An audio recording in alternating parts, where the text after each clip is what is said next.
Welcome to my, gonna be my new segment for the new year. Questions about me. So I have my notebook, so I might have to look down to answer my questions. Number one, my subconscious and my wisdom, my internal wisdom, the things that I know in my DNA. I believe that our DNA has knowledge, but it has to be unlocked in some kind of way. And I feel like when I draw, I unlock this deep knowledge that's buried inside of my DNA. I'm exploring in wellness, intuitive healing. I believe that knowledge is passed on through our DNA, and I believe that by doing hands-on work and working with crystals, we can access that information. The biggest problem, I believe, with people in this world is that they lack patience with themselves and others. They lack empathy with others. Empathy and compassion is seen as a weakness, and they lack the ability to compromise. By researching after, I uncover more of the message that my subconscious is trying to illuminate for me. The most unexpected influence in my life was the tragic and violent death of Elijah McClain. That changed the direction of my life. I believe that art is a gateway to our subconscious. Art has been for me a gateway to unpack my traumas and in a digestible way help me identify the obstacles that are present in my life.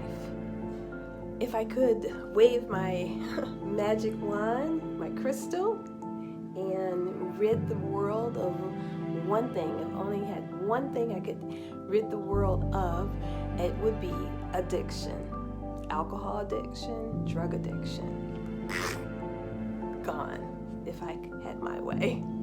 My favorite healing modality is BioTouch, and I say that not to discredit acupuncture or chiropractic care, but BioTouch can be done by anyone. And I feel like in order to actually address all of the world and everyone everywhere who has issues and trauma and conditions, crisis, everyone has to participate. You can't be standing in line waiting on an appointment to get somewhere. You should have something that you can do at your home with your healing partner, and that would be BioTouch as a supportive healing technique. No, I don't feel like I'm very much or anywhere near perfect. One of the things that I wish I did more of, especially at my age, is exercise. If only I worked out 3 times a week for an hour, I think it would be so good for me. My hobbies are skating and dancing.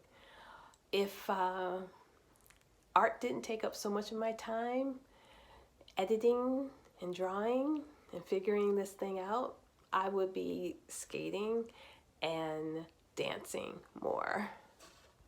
My favorite color is black because I look best in black.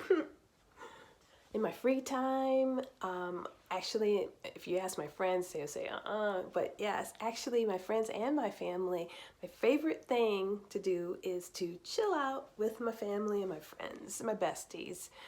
But I've been working a lot lately.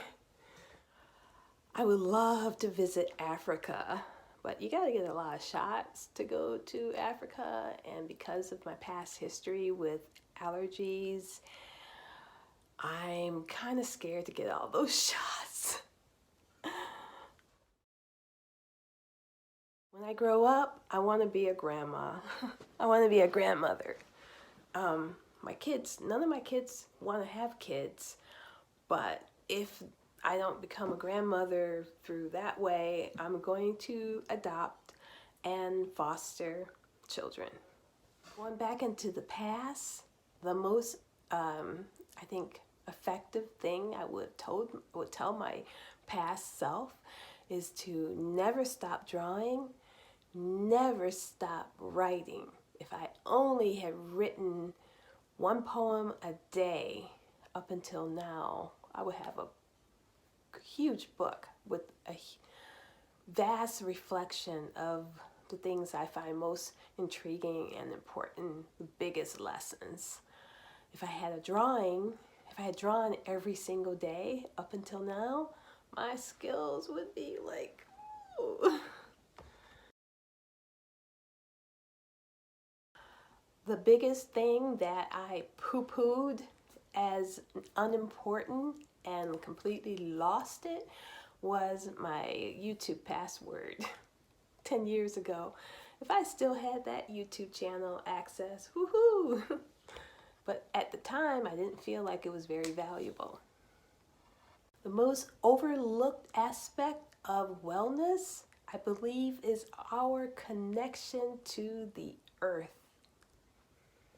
Thanks for doing 29 questions with me.